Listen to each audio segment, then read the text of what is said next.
काऊन रे काय झालं पाहायले आणि कुठे चालले तुम्ही? काय ना बे, काल जब ऍक्सिडेंट झाला तर घेऊन चाललो यार नागपूरले प्लास्टर करायचे पायाचं. काऊन आपल्या गावात दवाखाना नाही का? आपल्या गावात डॉक्टर नाही? आपल्या गावात डॉक्टर बी आहे आणि हॉस्पिटल बी आहे, पण असे मोठे हॉस्पिटल नाही ना.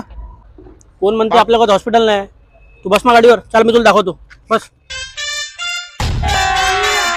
अभी मजा आएगा ना भिड़ो.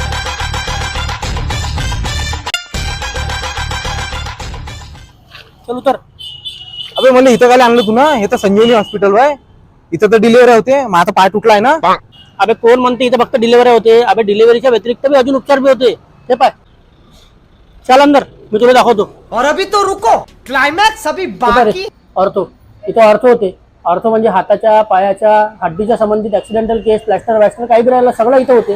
हा, इथं रेडिओलॉजी होते, युरोलॉजी बी होते. तसेच हॉस्पिटलमध्ये ऑर्थोपॅडिक, युरोलॉजीच्या व्यतिरिक्त सगळ्याच प्रकारच्या सर्जरी, ऑपरेशन, सोनोग्राफी वाजवी दरात होते. आणि इन्शुरन्स असेल तर कॅशलेस सुविधाही उपलब्ध आहे. साला इथे एकच नंबर काम झालं गावातल्या गावात. आता साला नागपूरला बी याची गरज नाही पडणार. हो ना, साला एक नंबर काम जमलं, सगळं इथंच होते आता. अबे त्याच्या व्यतिरिक्त बी इथं भरपूर काही सुविधा उपलब्ध आहे. काय बी अक्षा, सगळ्या सोयी सुविधा तर इथंच आहे. चल इथंच करून टाकू मग आपण. चल. आणि तुम्हीही लक्षात ठेवा, आताचा व्हिडिओ आपल्या जवळच्या लोकांना सुद्धा पाठवा.